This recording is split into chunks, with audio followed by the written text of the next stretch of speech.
Let's try this one more time, man. So we're going to go live, and we had some technical difficulties with my man, Matt Johnson. But other than that, we'll get him an iPhone and send it to him so that way he can keep up with us over here. But anyway, today, with or without Mr. Matt Johnson, I'm going to go live, and we're going to talk about some things that I've been working on for Limitless and what this means. And to be honest, like, Matt wanted to interview me about Limitless and what Limitless is and what his experience has been with me, because he's been going and doing interviews with multiple people who are coaches. He did one with somebody, a fitness coach. He did one with somebody that was a business coach. And I myself, my friends, oh my God. I know it works. Holy hell. Oh my God, I know. So we have Matt MF Johnson in the house. What's up, brother? How you doing, man? What's going on, man? Man, trying to get this dude with the Android on my live stream, man. It's tough. I'm sure it was on the Apple end, not on the Android end. Yeah. I'm live. I don't know about you, but I'm live, baby. Hey guys, do me a favor since we're live now. We got this circus on the road. Do me a favor and find that little dude down there. Hit the invite button. Let's share this out. Let's get some people in here. Anyway, Matt, so what do you got planned for today? What are you thinking about, man? Because I know you've been doing some interviews and things like that with other people. Who have you interviewed so far? So far, I've interviewed a few different coaches. That's what this month was all about, was packing this month full of coaches. So I've interviewed Anna Marie, who's a life coach, Brian Sherman, that's a leadership coach, Aaron Duran, who is a fitness coach, and nothing would be complete without having some type of mindset coach.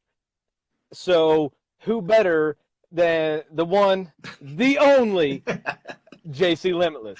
That's what's up, man. Hey, I appreciate it. I don't normally do these interviews, man. I'm not a big fan of them, but I don't know, man. I figured this guy, he had a nice smile, so I figured I'd give it a shot and see what happens. How could you say no to this, man? Come on now. Dude, where's your hat at, bro? It's in the house. Man, yeah. I'm gonna pick up the Christmas spirit since you ain't, man. Let me help you out. It don't fit in the car, man. It don't fit in the car. It don't fit in the car, bro. Like we're gonna make this a limitless Christmas. My Christmas tree don't fit in the Tahoe. It don't fit in the Tahoe? You gonna wear your tree on your head, bro? It's too tall, man. But yeah, the goal of this month, wrapping up the end of this year, I wanted to gain some momentum for everybody finishing out this year, going into next year, and wanted to round it out with those 4-style coaches, so everybody can take something different. And you of all people know what you've been working on, what's been going on, and what you've been pushing for. So I really wanted to sit down with you and see what you've done since our last interview. September? Yeah, I think it was September. And finish this year out, and then help everybody who's watching, who shares this, watching the replay, to carry that momentum into 2018, because you can't start on January 1, because then you're already behind. Absolutely, man. Absolutely. So, what's your goal for this interview, the end result, man? Like, what's your message you want to get to everybody? I mean, not about me. I'm talking about just your message. Like, what is it that made you want to do this interview with all the coaches, not just me? I mean, everybody. Like, what was it? Right. The biggest thing is the advantages of having a coach in your corner, having somebody that's got your back, and you can watch all the videos, you can read all the books you want, but if you don't have that motivation to do it on your own, the benefits of having a coach, that accountability, the get your shit together and forcing that discipline. I mean, you've got to have it, because not everybody can just read a book and be like, oh, I read this book, so now I know what to do. Absolutely, man. So why don't we just start with you firing away with the questions, and we'll see what you got, because this should be interesting. Fire away. Absolutely. On, man. Absolutely. I wanted to start right off the bat with your definition of self-improvement. Get your shit together. I love it. I mean, it's short, it's sweet. Yeah, no, I mean, like my definition of self-improvement is, it varies for everybody, and when you're honest with yourself, what your weaknesses are, man. So like, and you know what your strengths are, and you know what you need to stop doing and what you need to do more of, like to make your life better. And my definition of self-improvement is just be real with yourself and do what the hell you're supposed to be doing, man, to get where you want to go. You know what I mean? Because you could be improving for a billion things. There's so many variations. It just depends on what your goals are.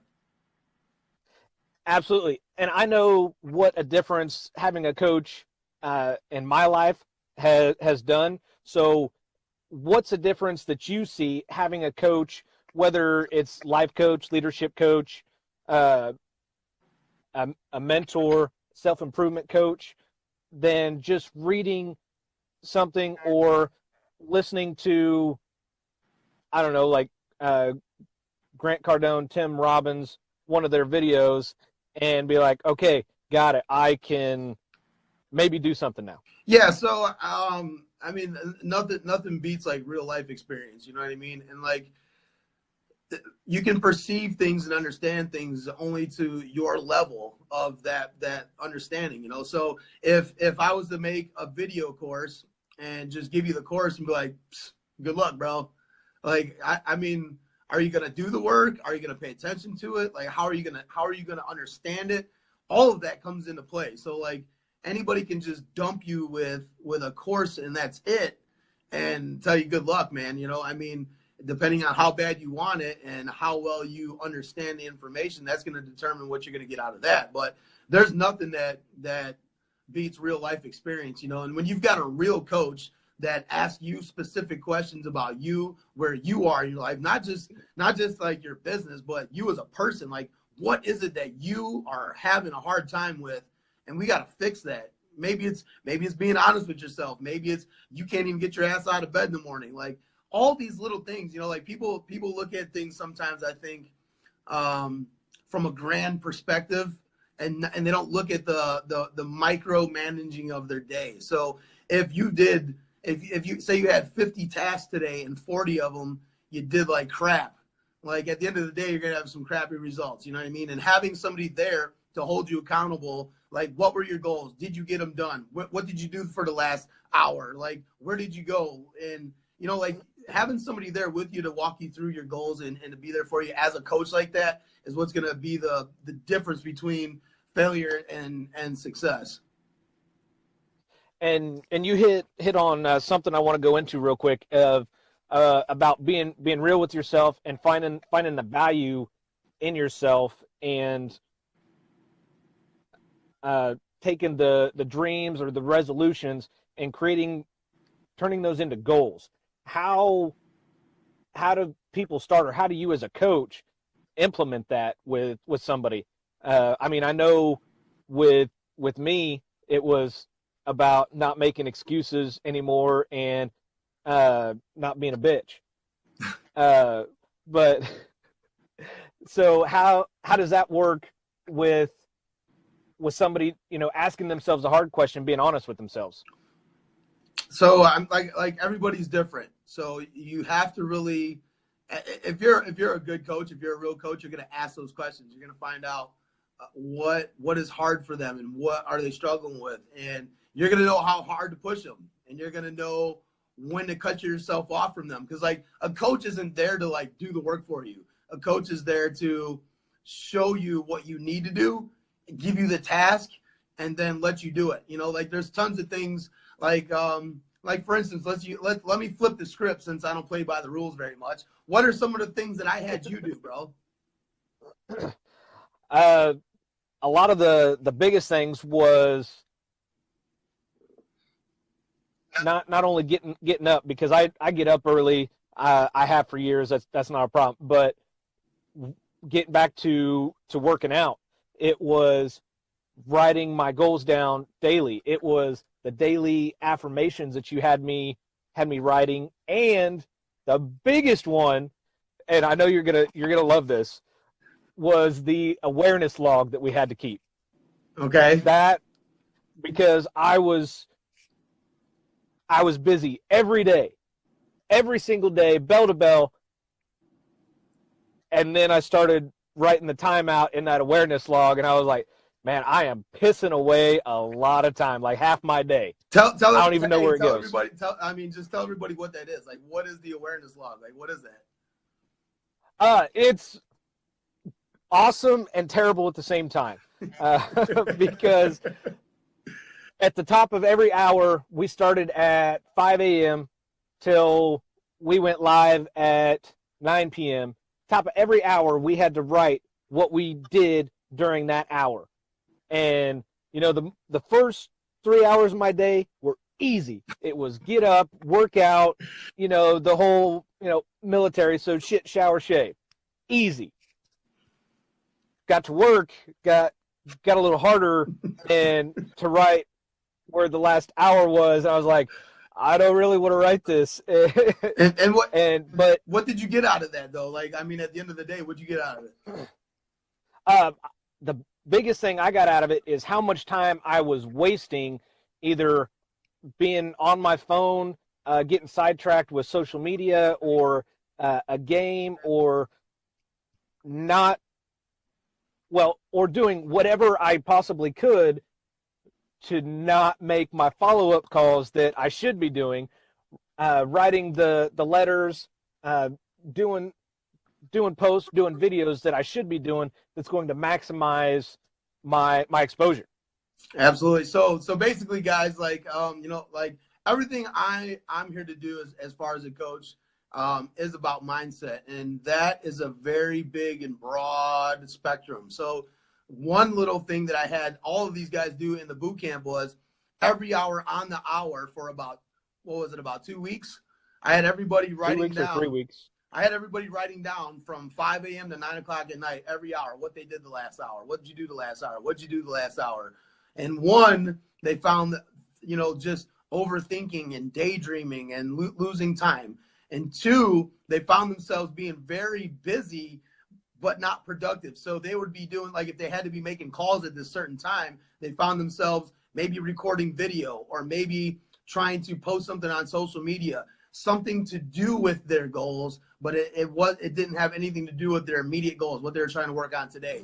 So being real with yourself and finding those things that you're actually not spending quality time on, you're just remaining busy, and rationalizing in your mind, well, this has to do with my business, so I'm being productive, and removing that stuff and getting down to the nitty gritty of, like, how can I squeeze time? How can I create time? How can I get the most out of my time?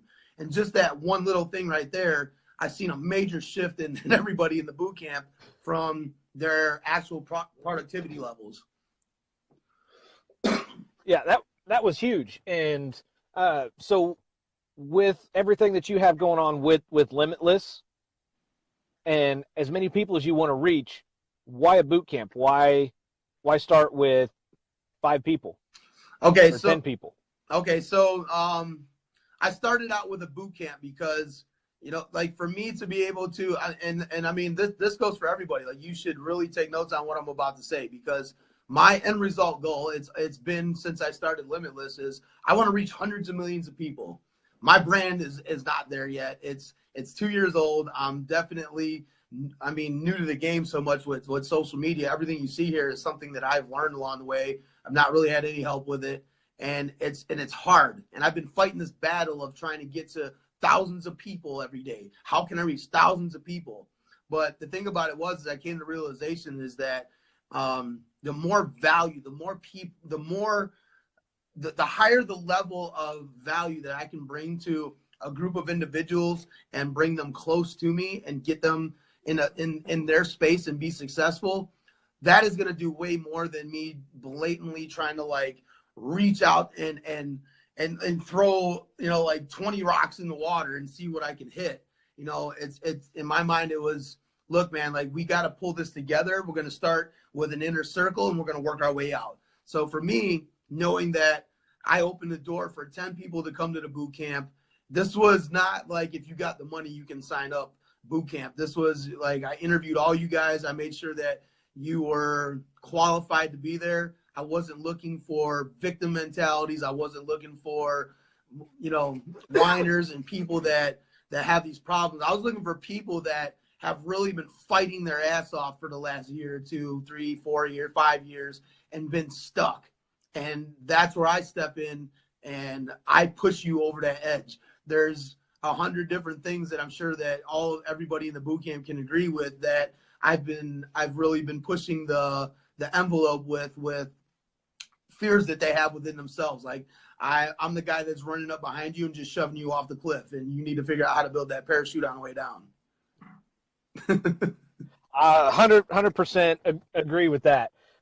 And the first 2 weeks was intense with the awareness logs, the daily goal writings on top of the daily affirmations. So why have us write something down? Why the daily affirmations of 100 times in the morning, 100 times at night, until it became 300? Was it 300 total, or 3 and 3? 3 and 3. I don't even 3 and 3. Yeah. And I mean, I went through a couple notebooks pretty quick. Okay. So why?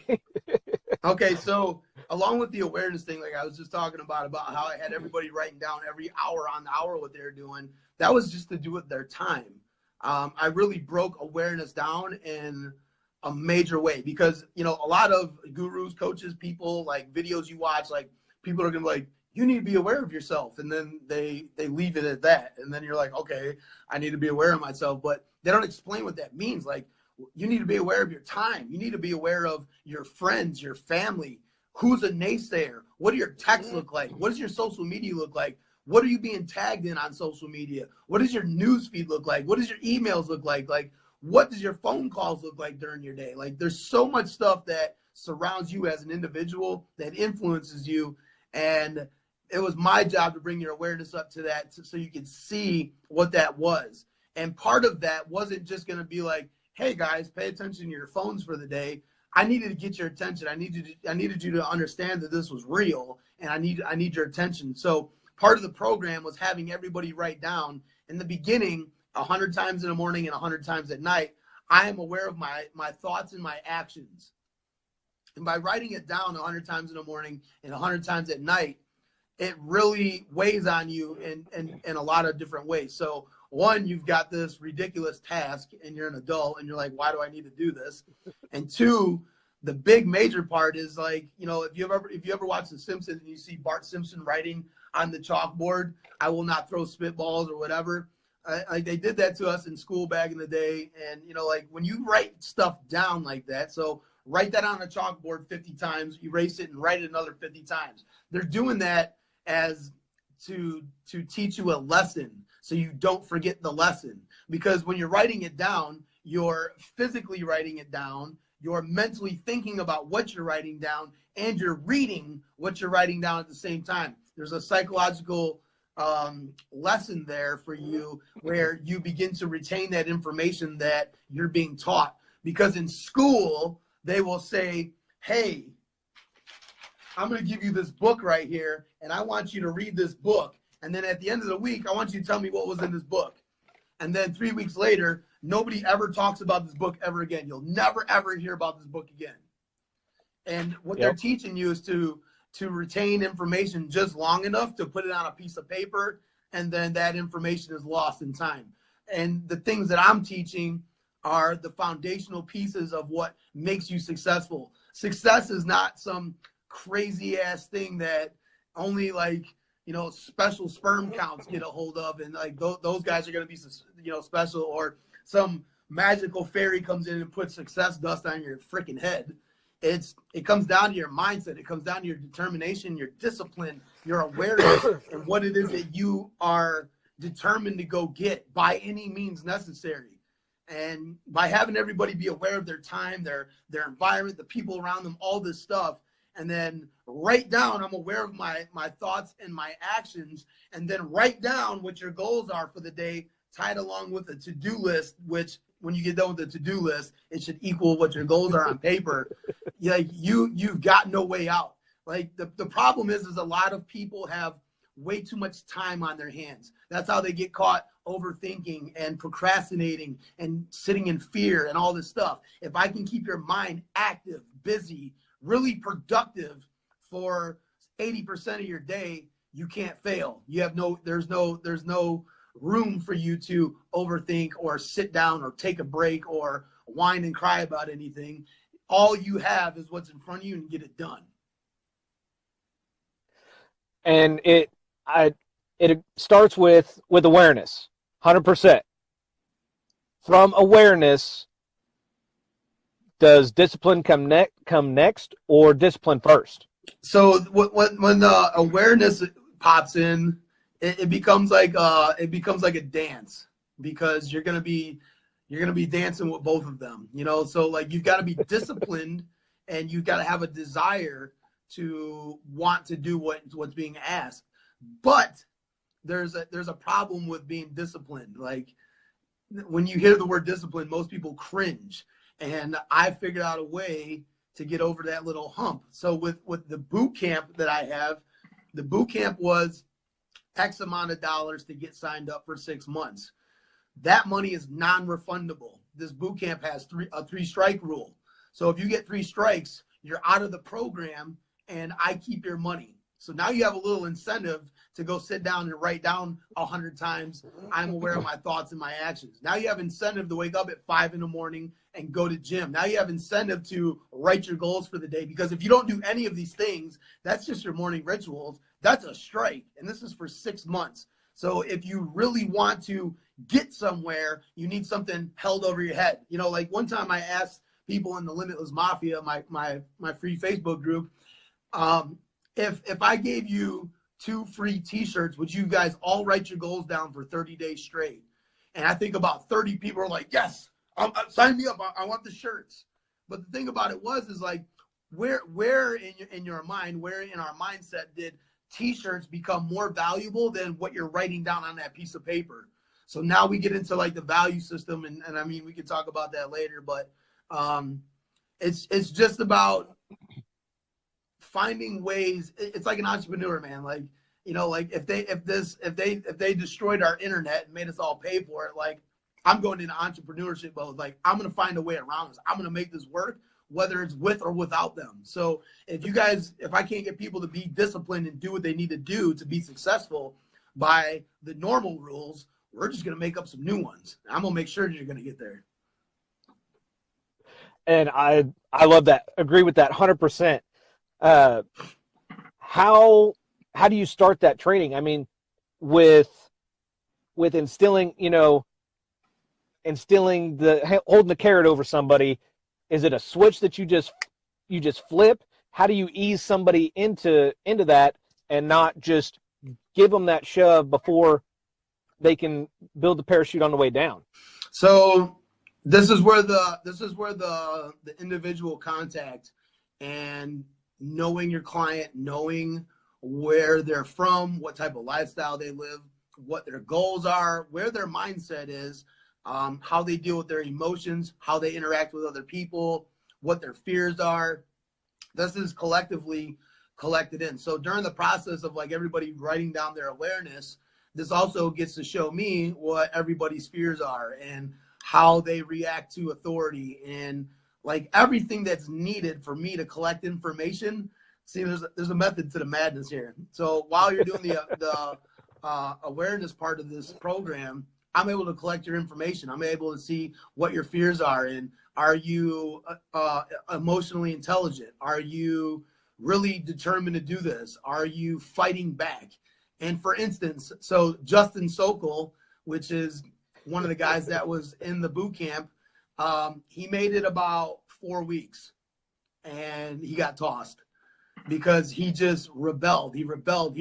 Like, and to be honest, like it comes from being put in, and this could be different for anybody, but like for him, it was, you're not going to tell me what to do. I'm not waking up at this time. I'm going to do this. That doesn't work for me. And it was a fixed mindset. And that fixed mindset put him in a position where he couldn't make it through the program. And everybody knows, like, I even got a few people saying, hey, dude, don't be showing favoritism here. But I got a lot of love for that dude, man. Like, he really is working his ass off. But there's little different things that each of us need to do to change to get where we need to go. And he just didn't want to do it. So it came to a point where we really butted heads. And I just had to let him go. You know, like, I gave him more than, I would say more than 3 strikes to get it together. So hopefully that answered your question, but it's tough. It does, absolutely. And with that, and I know that this is something I still struggle with even after some of the calls that you and I have. Failure.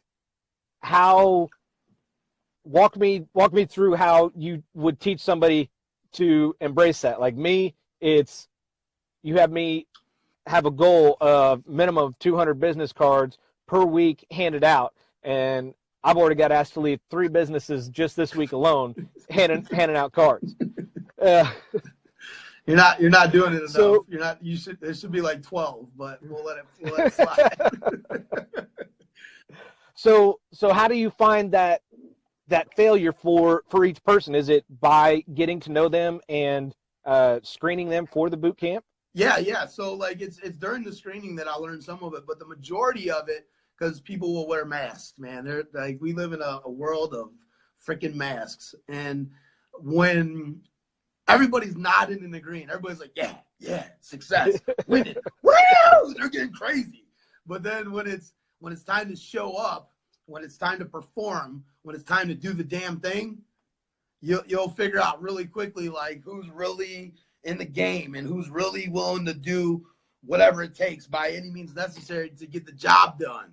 And then the moment I see fear, I'm coming like a bull, and I'm about to ram you off the edge of the cliff. Like, it's time to go, because the only way that you're going to get over your fears is to face them. If you don't face your fears will control you. Your environment will control you. If you're standing in a room and you're supposed to talk to everybody there and sell everybody that's in front of you, say there's 10 people there, and you're scared to talk to 9 of them, I don't think you're going to be selling much today, buddy. So my job is to put my hand around your neck and walk over to door number 1 and say, this is the door, you knock right here, and you're going to get it done. And if you don't, you're going to get a strike. And now you've got this enormous amount of money hanging over your head if you don't do it. So now you have a little incentive to get the job done. But with failure, that failure is exactly the same as success. There is no difference. Like, it's a piece of the puzzle. And the thing about it is, and this is probably what I'm going to do my live stream about tonight, is that there's no good and bad. Like, in your mind, you see something and, oh, this is bad. And then you start, here comes all these crazy thoughts and ideas and like outcomes and crap that just mounds in your head. And you're just sitting there with sweaty palms and like scared to look at your phone. Is JC going to hit me up? Like, you're freaking out right now. And it's for no reason, because good and bad doesn't exist. What exists is an event. There's an event happening, and whether you think it's good or think it's bad, it's happening either way. So for you to think that it's bad and to sit in fear and think this is a failure, you're sadly mistaken, because once you come back to your senses, now you're right back to the drawing board where you left off before you got scared and full of failure. So like I advise for everybody to go fail and fail and fail, because, you know, like my greatest failures, I'll tell you this, my smallest failures is bigger than a lot of people's greatest achievements. And that makes a big world of a difference in your mind and keeping your anxiety and your stress down. Because, hey, look, man, like, you know, maybe something horrific happened. Whether you want to accept it or not, that's up to you, but it still happened. And how you decide to act on it, because you shouldn't react to anything, but how you decide to act on it, that's totally up to you. If you want to lose your mind and feel sad and be down and lose time and put your head between your knees and get into the victim mentality, let me know when you're all done over there. Mop that shit up and then we're gonna get back on track. So I highly advise for people to just go get ready, go fail, man, because it's coming sooner or later. The more you fail, the farther you're gonna get, or the closer you're gonna get to your